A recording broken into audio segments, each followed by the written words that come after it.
নমস্কাৰ মৰমৰ ছাত্ৰ-ছাত্ৰীসকল, তোমালোকলৈ নতুন এটা ভিডিঅ' লৈ আহিছোঁ। অসম জাতীয় বিদ্যালয়ৰ তৃতীয় শ্ৰেণীৰ দ্ৰুত পাঠৰ 10 নম্বৰ গল্পটিৰ প্ৰশ্ন উত্তৰসমূহ আনিছোঁ। যিহেতু 10 নম্বৰ গল্পটিৰ প্ৰশ্ন উত্তৰসমূহ দিয়া হৈছিল, কিন্তু দিছিলোঁ যদিও স্পষ্ট নোহোৱাৰ কাৰণে তোমালোকে অসুবিধাৰ সন্মুখীন হৈছা, মই গম পাইছোঁ। আৰু মোৰ ভিডিঅ'সমূহ তোমালোকে চাইছা বুলিও মই গম পাইছোঁ এই কথাটো। যিহেতু মই স্পষ্ট নহ'ল বুলি মই তোমালোকৰ মাজৰ এজনৰ পৰাই গম পাইছোঁ, সেইকাৰণে তোমালোকলৈ অশেষ ধন্যবাদ থাকিল। আৰু এনেদৰে তোমালোকে ভিডিঅ'সমূহ চাবা, আৰু মোৰ যদি ভিডিঅ'সমূহে তোমালোকক সহায় কৰে তেনেহ'লে তোমালোকৰ বন্ধু-বান্ধৱীসকললৈ শ্বেয়াৰ কৰিবা, লাইক কৰিবা, আৰু মোৰ চেনেলটো ছাবস্ক্ৰাইব কৰি থ'বা। আজি 10 নম্বৰ গল্পটিত কিনো আছে তাকে চাওঁ।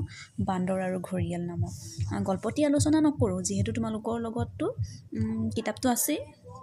সেইকাৰণে ভাবিলোঁ কি প্ৰশ্ন উত্তৰকেইটাকে আলোচনা কৰোঁ।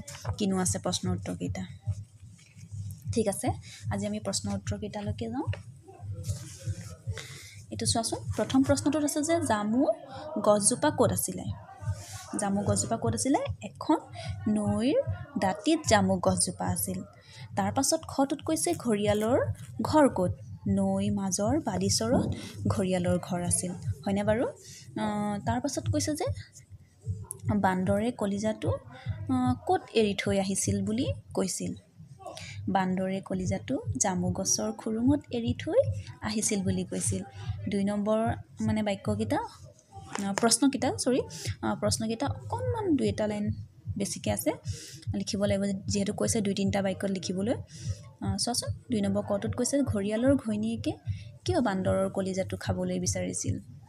বান্দৰে নিতৌ অমৃতৰ দৰে ফলবোৰ খায়, সেইবাবে তাৰ কলিজাটো অমৃতৰ দৰে হ'ব বুলি ভাবি ঘৰিয়ালৰ ঘৈণীয়েকে বান্দৰৰ কলিজাটো খাবলৈ বিচাৰিছিল।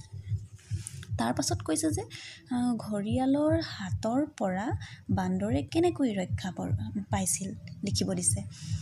ঘৰিয়ালৰ ঘৈণীয়েকে বান্দৰৰ কলিজাটো খাব বিচাৰিছে বুলি ঘৰিয়ালে কোৱাত বান্দৰে নিজৰ কলিজাটো জামু গছৰ খুৰুঙতে পাহৰি এৰি আহিলোঁ বুলি কৈছিল। তেতিয়া বান্দৰে গছৰ পৰা কলিজাটো লৈ আনোগৈ বুলি কৈ ঘৰিয়ালৰ হাতৰ পৰা বান্দৰে ৰক্ষা পাইছিল। তোমালোকে নিশ্চয় গম পাইছা।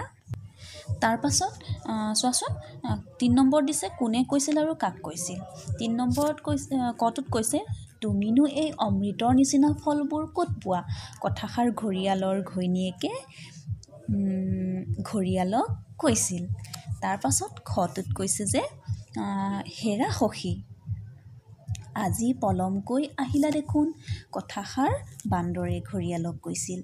আৰু 4 নম্বৰটো সাধুটো নিজৰ ভাষাৰে ক'ব দিছে, যিহেতু কোৱা বুলিয়ে কৈছে। তোমালোকে সাধুটো পঢ়িবা 2-3বাৰ, তাৰপিছত সাধুটো ক'বলৈ সহজ হৈ পৰিব। আৰু এইখিনি জানিলেই হ'ল বাৰু। তোমালোকলৈ ধন্যবাদ থাকিল। আৰু লগতে অকণমান চাগে পিছফালৰ পৰা কিছুমান মাত শুনি আছা, তোমালোকে আমনি নাপাবা, বেয়া নাপাবা, তাৰ কাৰণে ক্ষমা বিচাৰিছোঁ। ধন্যবাদ, বাই বাই।